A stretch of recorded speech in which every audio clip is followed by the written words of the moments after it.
गुणों के गीत गाना। गुण तो आप जानते हो, परमात्मा के गुण कौन से हैं।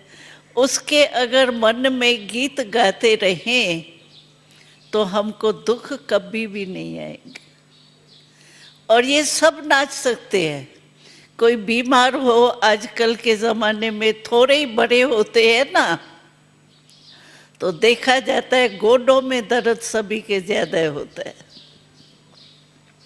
लेकिन इसमें गोडे की तो बात ही नहीं। कोई बीमार है, कोई बहुत बिजी है,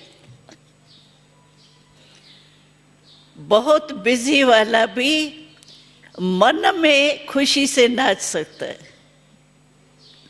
कोई ऐसा टाइम आता होगा जिसमें बहुत कोई बुद्धि का काम होता होगा तो एकाग्र होना पड़ता है, लेकिन मेजॉरिटी हम मन में खुशी से नाच सकते।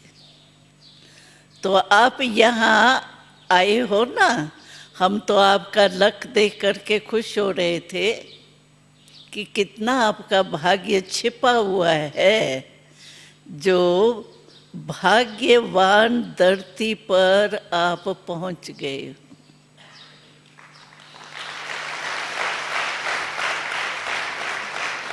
और इस धरनी पर पहुंचते अगर आपने योग शिविर की विधि सीख ली ना,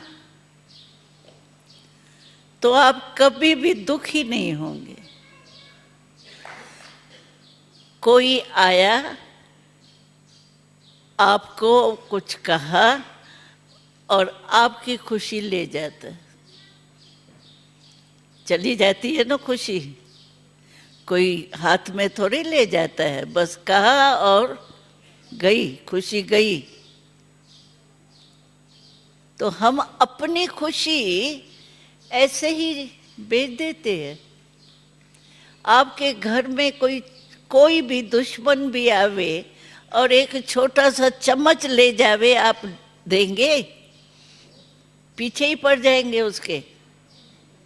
और ये खुशी चली गई, इसका कोई परवाह नहीं। तो शिव बाबा हमको कहते हैं अपनी खुशी कभी नहीं गमाओ।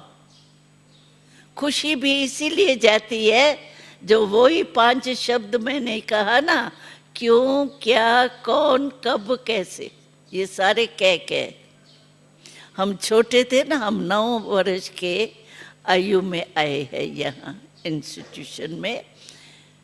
तो हमारी मातेश्वरी थी ना, तो हम तो छोटे थे, तभी इतनी गुह्य बातें तो नहीं समझ सकते। तो मम्मा कहती थी हमको, तो देखो ये जो 5 शब्द है ना, इसमें सब में कह है ना, क्यों, क्या, कौन, कब, कैसे, कह है। अच्छा, तो मम्मा कहती थी कह कौन करता है?